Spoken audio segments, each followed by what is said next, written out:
You're listening to This Naked Mind with Annie Grace.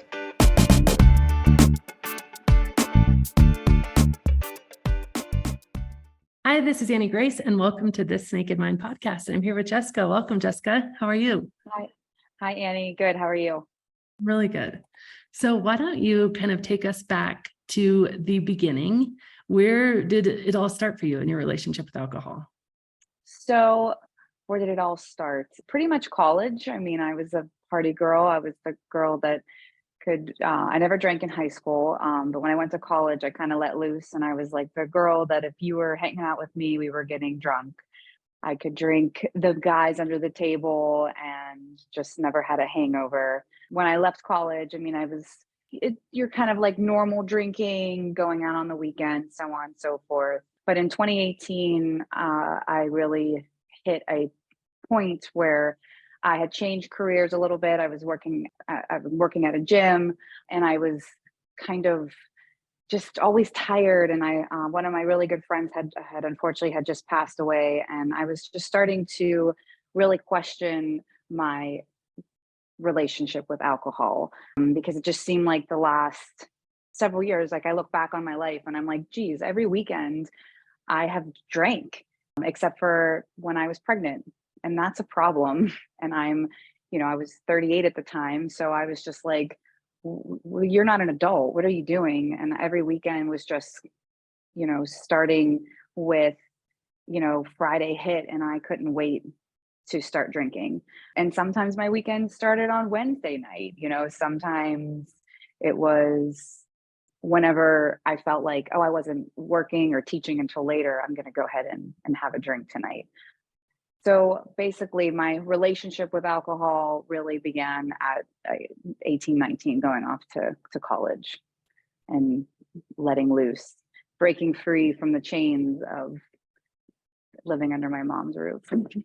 Yeah, for sure. And so what happened? What happened then? What happened in college? In college, that was a long time ago. It's all a blur. But in college, I was a captain and coke girl, and I joined a sorority just so I could have something to do. I went to a small college, and I just we, I mean I just drank. I only drank Captain and Coke. I barely drank beer. I couldn't get into a bar if my life depended on it, but I just found any reason to party. I loved to party, and I wasn't a mean drunk. I wasn't. Um, I was a happy, fun drunk, but it was just I drank all the time. Smoke cigarettes, drink, smoke cigarettes, drink, miss classes. I just partied all the time. Yeah, I can relate to that. That was very, not in college, but right after college for me. And it was just like, gosh, it just took over. So Yeah. then what happened? After I graduated, seems like a really long time ago, but when I graduated from college, I did get into the field of teaching ballroom dancing to adults, and our hours were we worked from 1 p.m. to 10 p.m. So we call it a loser hour instead of happy hour, because happy hour we never got to go to. So we were at loser hour. And I'm in my 20s and I'm just going out every single night, and I don't have to be at work until later the next day. So we'd stay out drinking, and then I'd wake up the next morning and just go off to work and just repeat the cycle and over again. But I never had any hangovers or anything, so I didn't think anything of it. It just seemed like that was the normal thing to do when you're in your 20s. It just seemed like that's what you're supposed to do. Everybody was drinking, I might as well go. And then I got introduced to gravity. What's the word? Oh my gosh, like IPAs. Before this was all popular, there's a lot of breweries now. So back then, all these really unique beers were kind of introduced to me, and like stouts, IPAs, and I became this craft beer drinker. And it was like the cool thing to do. And like I said, there weren't many breweries. There was a little place called John Harvard's, and I would always go out to dinner with my mom and stepdad. And they're not huge drinkers, but I would start with them, and then I would go off and have my night. Yeah. And what did that end up looking like? Like, did you, when did you start, I guess, to be like, okay, this is not okay, or?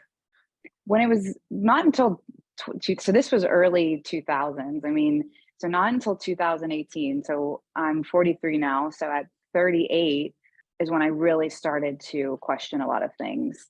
And it was more or less, I was on Weight Watchers at the time. And I've always been fit. I've always had an active job, and I was struggling with losing weight. So I joined Weight Watchers, and I was on a site, and there were this group of women called Sober Sisters. And there was one woman I really connected with. I can't remember her name if my life depended on it, but I thought it was the coolest thing that there were these adults that literally don't drink. So I'm like, what do they do on the weekend? And I always felt like people that didn't drink were actually really cool.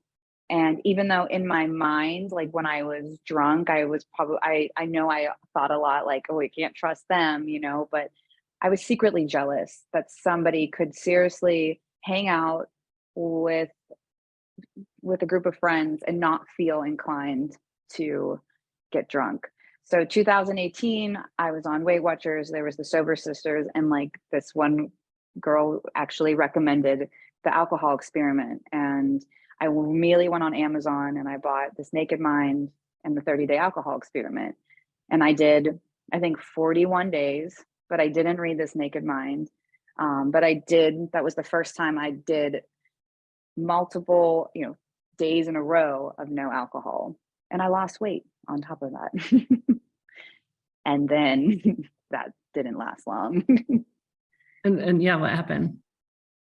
So that was the end of 2018. So I went into 2019. I remember celebrating New Year's Eve sober, and my husband at the time, like we had friends over, and they were all drinking, and I remember being really irritable. And my kids were young, and I just didn't want to drink. I wanted to go into the new year fresh. So I did. And then later on in January, I went out with my friend, and it was her birthday. And I was like, I'm going to have a beer. Like, I got this. Like, it's been 40 plus days. Like, I can do this. Like, I can have a beer, whatever. And I had a few beers that night, and that was fine. And then it started again. And I went back to drinking. And then there was COVID. So 2019, I gained some weight. So I called myself fluffy back then. And I was drinking a lot. And then I was turning, in 2020, I turned 40. And I was probably at the heaviest I had been. I was again, I work at a gym, so I'm supposed to be a role model. I'm supposed to influence people. I'm supposed to inspire people. And I'm teaching classes hungover, and nobody knows, but I know I'm hungover. I'm having anxiety attacks while I'm teaching these huge classes.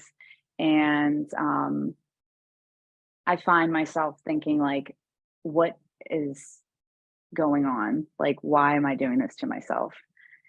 When I turned 40, I was gifted a surprise girls' weekend, and we went away up to a cabin, and I remember nothing of it. Not a thing. I wasn't even excited about it. I was actually a little anxious because I'm like, well, how am I supposed to drink? Only like, I really only get very drunk at home. So that was another sneaky thing. I would go out, and then I would come home, and then I would really start downing them. And I drank high gravity beers or wine. Like, that was what I did. And when I ran out of the wine, I switched over to beer. So my 40th birthday, I remembered really nothing. And then the world shut down the next weekend. And then the party started. Yeah. So when COVID happened, I think we all thought it, right? We thought, this is it. It's the end of the world. We're dying. So I ate and drank like it was the end of the world. And I have there's still two children that are involved in all of this. So I've got um like a 10-year-old and I mean, my daughter was 4 or 5, you know. So I drank every day I mean, I would find any reason and there was nothing to do. So I'm like, oh, it's 11 o'clock. I think I'll have a drink. And like, I just drank all the time and I gained a ton of weight. I was, again, very, very depressed. Waking up feeling kind of hopeless. What's the point of any of this? And really just kind of spiraling into a place I didn't really want to be. The biggest memory is it was Easter and we stayed up until so I was like an enabler. Like if you were with me, I was enabling you. I wanted to stay up and party. Like when I drank alcohol, it was like drinking a case of Red Bull. I was up and we stayed up until probably 5 or 6 in the morning on Easter. And like the Easter bunny was supposed to come the next day, right? I don't remember hiding anything. My kids were kept trying to wake me up. I like got up and I like walked through the house and I was like, I want to throw up. Like, I feel so sick. I'm supposed to make dinner tonight. I'm like, I got to stop. I got to stop. So I did not drink Easter Sunday, but there's a picture of us and you can just see how hungover I am. And I'm like, what am I doing? Again, I'm doing this again. I have all these tools and I'm not doing anything about it. And so I was just going to say, is that a big sort of catalyst then? Yeah. I mean, it made me depressed. You know, my son would always say to me, even as a small child, like, you know, BO's bad for you. And that's how he would say it. BO's bad for you.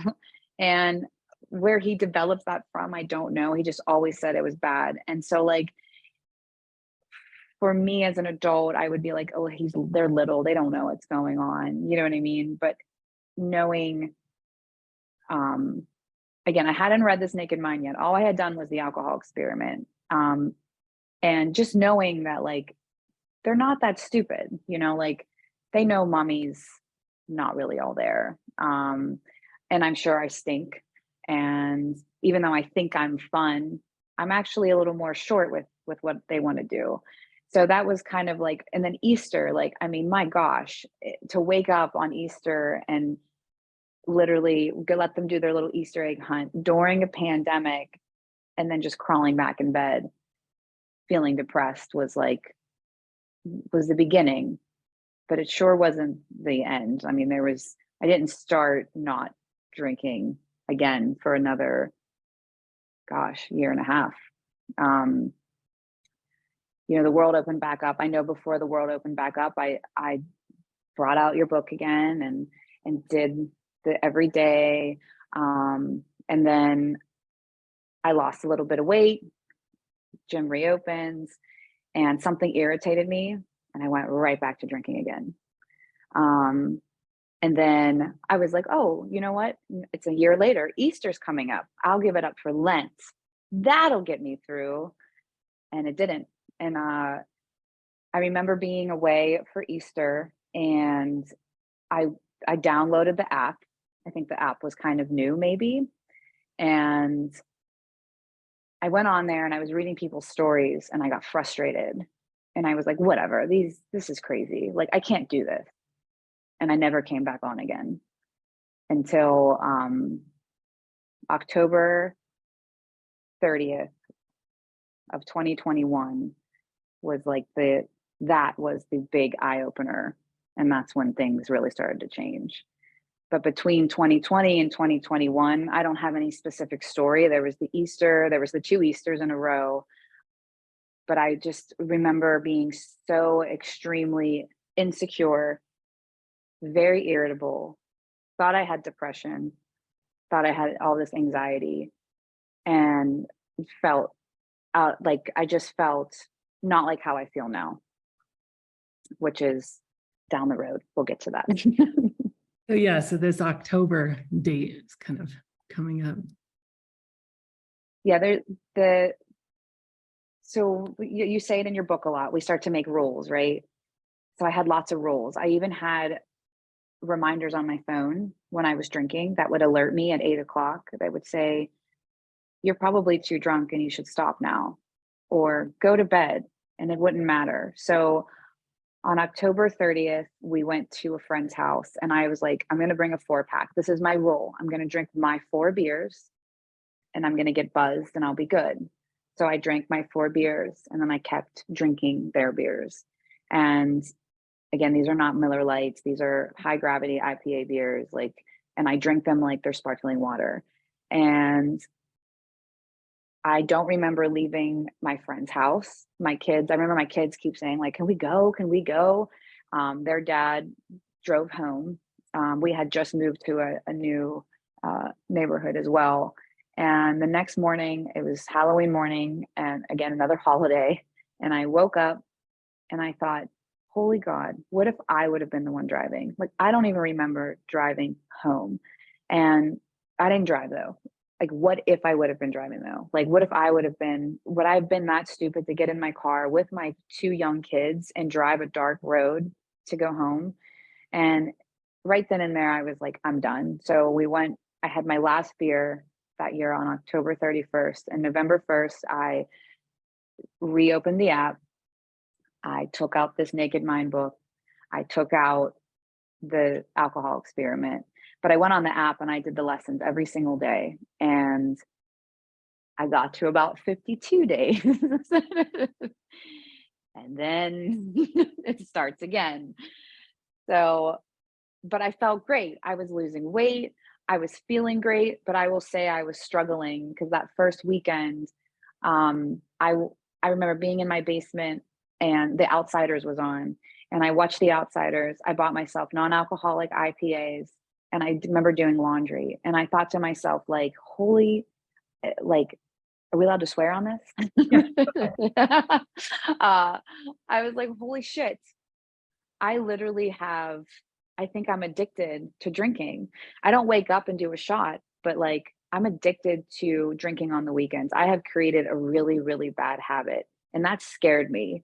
And I was like, how am I going to get through this through the weekends?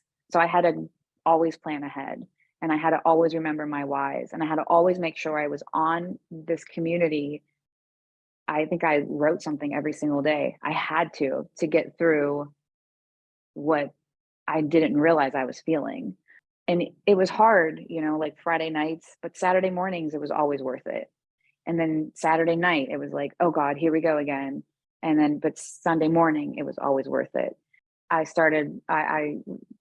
mean, I was like going to church every Sunday. I was more present for my kids and for myself and for my job and for, and trying to inspire people. But then I went and I was like, I can do moderation. I can do this. I mean, it's been from November 1st to mid-December. And we went out for a birthday party and I made my rules and I didn't get drunk. Then we went out the next weekend and I had a beer and I didn't get drunk. And then we went to a dance event. I had 1 glass of wine. I didn't even drink the wine. I didn't get drunk. And then on December 27th,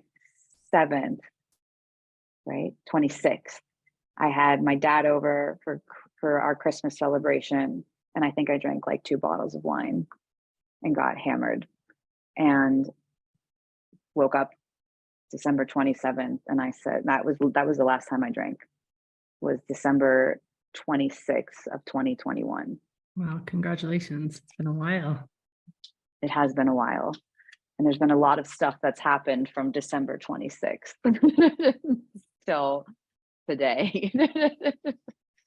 Well, I love that your story is, has so many like stops and starts, because like that's the process. And so often we discount the fact that the process is just, it's not linear. It's not straight up and to the right. It like circles all around and goes backwards and forwards. And as long as you just, stick with it, you kind of really get there. So yeah. So what happened between then and now? A lot happened. Like, let's see. So when I officially I read this Naked Mind, and anybody that's listening, I cannot express that book, yes, there are some, like, there are things that you put in the alcohol experiment for the 30 days that you definitely, you have those two kind of cross. But when I read that book, I was like, holy shit, I'm never drinking again. Like, this is some crap. Like, what we are exposed, and I only read it once, but I have recommended it to so many people. Anybody that says to me, oh my God, you lost so much weight, or you look, what are you doing? I'm like, I literally removed alcohol from my life, is what I did. I removed probably 10,000 calories I was drinking every single weekend, and my whole life has changed. And I'm like, but when you read this book, anytime I think about F it, I'm having a drink, I'm like, but why? Why would I throw that all away? What's it going to do? Nothing. All I'm going to do, I'm going to have the same problem tomorrow, and it's only going to be worse because now I've awakened a beast. So I read this Naked Mind, and it was eye-opening. It was eye-opening in a lot of ways, where I started to find that there were a lot of things in my life that I was unhappy with, that I was kind of bored with, that I needed some change and I wanted to grow. And last year I finally like stepped forward in my job, and I asked, hey, I want to do more. I want to move up in this company. And that took a lot of balls for me to ask, because they had asked me years ago and I was like, nah, I don't know. It seems like a little much, because I kept thinking like, well, how am I going to drink if I'm like this big wig corporate girl, So I started working on that, on moving up in the company I work for, and how to do really had to do a lot of studying. I'm in the fitness industry, so I had to take a test and really focus on where I wanted to go with this.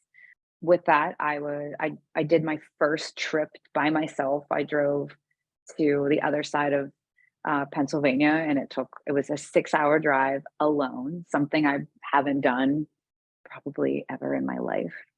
And I felt like it was amazing. I'm like, wow, look at me. I can get up early on a Saturday morning. No, I think I drove up there Friday night, and I'm not worried about when I'm going to get to the hotel and have a drink. I can't wait to get to the hotel and have a good night's sleep and meet these people that I'm always on the phone with, and meet them in person. And then I had a great experience there. And then I started to really question some things with my marriage, and started to really feel unhappy. So there was just a lot of things. I was journaling a lot, and I'm like, there's something missing in my life. And I was going to speak to my husband about, our relationship. And then I got diagnosed with breast cancer. So in December, and it was pre-cancer. And right then and there, I was like, holy shit, here I am at the healthiest I've ever been in my adult life. I mean, I've always been thin, but forget thin. Like, I'm healthy. Like, I'm not drinking. I'm not smoking cigarettes. I'm not eating horribly. I mean, I'm a human. I'm going to have my French fries and pizza here and there, but I'm jogging every weekend. I'm working out 7 days a week, and I'm doing yoga, and I'm happy. And now, like, is this a joke? What is this? Is this like, ha? And there again, I leaned on the community. I went on that app, and I was like, I really thought about opening up a bottle of wine and saying, fuck it, who cares? Like, I did everything I needed to do, and this is it. So, but I didn't do it, because what's it going to do? What if I would have been drinking? Could it have been stage 1 cancer? Could it have been stage 2 breast cancer? And I never, I felt like stopping drinking was like a sign that you're at your healthiest and you can get through this. So in December that happened, and then I had surgery in February, double mastectomy, reconstruction. Find out it spreads to my lymph node. And again, it's like, really? Is this really happening? Wanted to just throw the towel in and numb myself. And I'm like, but what's it going to do? So I ate cookies instead. I won't wake up with a hangover, and I won't wake up thinking, what did I just do to myself? From that point, since then, I've had 4 rounds of chemo, and now I'm starting radiation. And, I still haven't opened up a drink, because I know that tomorrow it's not worth it. It's not going to take away the cancer. It's not going to take anything away. I am cancer free. They removed everything, but these are all precautions. Wow. Yeah. And it's really bad, creates cancer. So it's like even more of a reason. Exactly. Which again is in your book. And I'm like, what the hell have I done? But yeah, so it's been a journey. It's like I got to, it's been over a year, obviously. I actually stopped counting days. I got to 500 days and I said, you know what? It's just another day, but I'm not going to lie. I open up the app here and there that I was counting just to see like where I was at. But it's just crazy how all that has happened, so positive. And even the cancer, as weird as it sounds, this is going to sound dark, it is a little positive because it has opened my eyes to life, and that, we're cancer doesn't really discriminate. It'll it's just opened my eyes to taking care of myself as best as I can. That's beautiful. And how has it been for you socially? Well, last summer was awkward for sure. It was the first summer alcohol free. So I had a hard time last summer. I didn't go out a lot, but I'm actually a little bit of an introvert anyway. So even when I was drinking, I was trying to head home to drink more. So, but it hasn't been, I have found my ways around it. What's really nice is that what's really gotten me through it, and people say it a lot, is that I'm in charge of everything now. So if I'm at a party and I don't want to be there anymore, I'm at a cookout and everybody's drunk, I can just get in my car safely and drive home.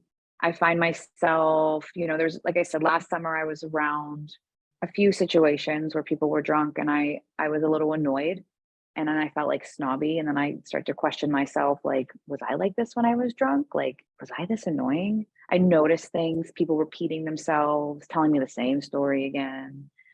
So last year was a little hard, but this year it's been a lot easier. I've actually changed. I actually find myself even more social. I actually want to go out now. I actually will meet up with you. I will make plans because I feel stronger, and nothing really triggers me anymore. That's awesome. That's really cool. What else have you noticed? Other than, well, I've noticed my sleep is amazing. I'm going to go back to last year. They're like, this year's been like a whirlwind. My sleep hasn't been great this year, but the sleeping, you get actually a full 8 hours of sleep. My skin is so much clearer. Actually, after this surgery, I feel like I recovered so quick because I've taken such good care of myself. I was waking up early, going on jogs. I feel stronger. I'm leaner. I just feel, and I don't crave junk anymore. I don't know if you ever experienced it. Like when I was drinking, all I ever wanted was carbs. Not that there's anything wrong with carbs, but all I ever wanted was fried food. I would crave pizza. I would crave cheese, and I just wanted chips and desserts. And now I find that I crave things that fuel your body, like good proteins, good grains, good healthy fats. So that has been a really big difference. And my body has completely changed. I'm 35 pounds lighter. And I mean, there are things I've changed, but I never went on a diet. I let nature kind of take its course. And I think one of the biggest things that people will need to understand is like when people do quit drinking, because I was there, I don't know, there's a lot of us that expect this like weight loss right away. And you have said it in your book, like one thing at a time. You've said in your podcast, do one thing at a time. Don't quit drinking and then go on a diet and then try to run a marathon in a month. You're going to fail, right? So I kind of let everything kind of fall into place. So I did not lose a ton of weight right away. And I really wasn't doing it for weight loss. I was doing it for mental weight loss. I mean, my mentality was really messed up. It was, my body just kind of transformed, and I didn't even realize it until one day I weighed myself. I looked in the mirror and I was like, wow, like I did it. And I didn't suffer. I didn't give up pizza or do anything crazy. Like I just lived my life. And then speaking of the mental weight loss, that's been the biggest bonus. I used to think I was this like depressed, anxiety ridden, I should be medicated. And I've nothing against medication, because I'm medicated now. But I used to be really, really, really depressed and feel very worthless. And it was really interesting that once a few weeks went by, or a year, and as I found myself waking up and not feeling so sad anymore. I found that the alcohol was what was causing a lot of my anxiety and confidence. I had no confidence. Now I have more confidence to speak up and stick up for myself, and actually share an opinion and feel very clear-headed. Those are all real things that happen. I'm sharper at work. I'm more patient with my kids. I show up. I'm there physically, but mentally now, where before I was just kind of in my own little world. Wow, So the mental weight loss. I love that idea of mental weight loss. It's so good. And what about, your ability to cope with the diagnosis and everything? And I know you have no way to know for sure, but how do you think it would have been compared to now if you had been still drinking? I would have dove into a bottle of wine. And when I say a bottle, I mean like a box. I would have, these are things, I don't know if this is normal, but I do a lot of what ifs. Like, what if I would have still been drinking? What would I have done? It would be a totally different scenario. I would have buried myself in alcohol to avoid it all. And there's a lot of things. I mean, I actually feel emotions now, which is kind of crazy. I have told myself it's okay to cry. It's okay to be scared. And it's okay to reach out and say, I need help. And I do reach out when I feel that moment of, I'm just fuck it, I'm gonna go drink. I'm like, no, you're not. You're gonna reach out and you're gonna find out, you're gonna remember why you're not drinking.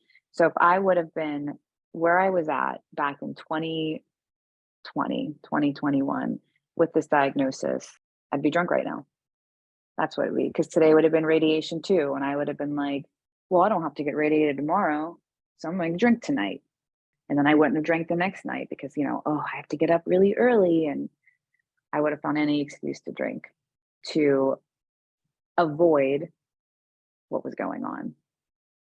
Drinking was my medication. Drinking was how I masked a lot of things. Yeah, I can relate to all of that so much. So true. And I love what you said about being able to feel emotions. And, when you kind of, it's amazing how we demonize emotions inside ourselves, at least for me. Like especially like something like sadness or crying. It was, I think it was 8 or 9 years, maybe even longer, that I had gone without really crying. And yes. Then I so believed that if I was going to if I let it go, if I'd start crying, it was just going to wash me away. I'd never be able to recover from it. I'd never be able to stop. And what I started to like really make peace with my emotions. I'm like, all right, what are you here to show me? Like, I'm going to go into it. I'm not going to run away from it. There's such gifts in there. Like it's such a richer life. It's so much more powerful. And, alcohol is so numbing, and you cannot numb the bad without numbing the good. So when you numb all those negative emotions, you numb all the positive emotions. And it's just so powerful to be able to come through and like experience all the emotions and experience your real life in full color and the whole spectrum. And yeah, it becomes a really powerful thing. Yeah. I mean, definitely. I mean, it feels good to, I also find that I'm not as angry anymore. I don't know if you were, I found that anything set me off. Anything. This morning I was leaving and somebody's flying down the road and they lay on their horn because I didn't see them, and I kind of pulled out when they were flying, and 2 years ago, I would have motherfucked them. I would have got out of the car. I would have been, and I was just like, whatever, it's 6 a.m. I don't really care. You know what I mean? I find myself more calm and not quick I'm sharper. Like I'm not quick to react anymore. I just kind of like let it settle in and I'm like, nah, whatever. Have the day you deserve. I'm going on with my life, but the feeling emotions is quite being present. Like, I don't know if you experience this too, like colors seem brighter. The world seems brighter. The things just seem more beautiful when you're not hungover. Those little dots, I used to have these little floaties that like floated around in my headspace. Do you know what I'm talking about? Yeah. They're not there anymore. Like the little static. Everything has just, even when it's the worst day, it's better than it was when I was drinking. Because waking up with anxiety, like shaking, knowing I didn't do anything bad, but laying there like, oh, who did I text? What did I say? What did I do? Now I wake up and I'm like, I know what I did. And I was present. I'm 100% present. And it's powerful. I'm finally that person that when I tell people I don't drink, they're like, wow, how did you do that? And it's intriguing. It's really interesting how interested people are in finding out how you don't drink anymore. And I think one of the biggest things, and you talk about this, is, sometimes I get a little weird. I don't know, like I get a little weird, like, well, not that I was like, I drank a lot. I get like, I don't want to be labeled, but I just basically, when people say to me, I can't believe you don't drink, I'm like, listen, I started questioning my relationship with it and it was scary. I was scaring myself. I mean, I could drink a lot and that was the scariest thing. And I could drink for a long time and I would embarrass myself. Sometimes, I threw up in my best friend's bed, red wine. I don't even remember it. I woke up and I was like, I threw up everywhere. I'm like, what? Who does that at 40 years old? I do. That's embarrassing. Like get it together. Like, I don't know where I was going with that. Yeah, I could just so much in common. But let me ask you sort of the question to wrap us up. And if you were going to go back in time to Jessica, who was really on that journey of the stopping, then the starting, then the stopping, then the starting, and getting increasingly, I think, more ready for the final stop, which is what happens to all of us, but also probably like having frustration with herself. And what would you go back and tell her about how it's all turned out? Go back and tell Jessica that stopped and started. But what I would tell myself, it is worth it. It is worth every weekend that you sit there and you feel like you're not normal because you need to have a drink, but it's worth it because we're not alone. I think a lot of people struggle, not struggle, but question their relationship with alcohol. So I would go back and tell myself, like, you're not alone and that there's so much support out there and that at the end of the day, it's worth it. It's scary, but it is the most empowering decision I've ever made. And I literally feel like a warrior sometimes. Like I did it. Like I fucking did it. And anytime I see a silly little commercial about alcohol, I want to be like, lies, bullshit lies. So that's what I would tell myself. Oh, I love that. It's so great. So great. Well, thank you so much, Jessica, for coming on and sharing your story. It was really powerful. Really appreciate it. Thank you.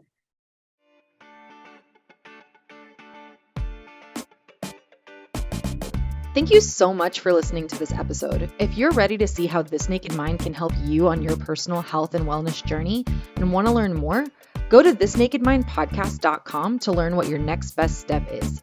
Again, that's thisnakedmindpodcast.com. We have all of our free resources, programs, social links, and more available for you there. Plus, if you have your own naked life story to share, you can submit it there as well. Until next week, stay curious.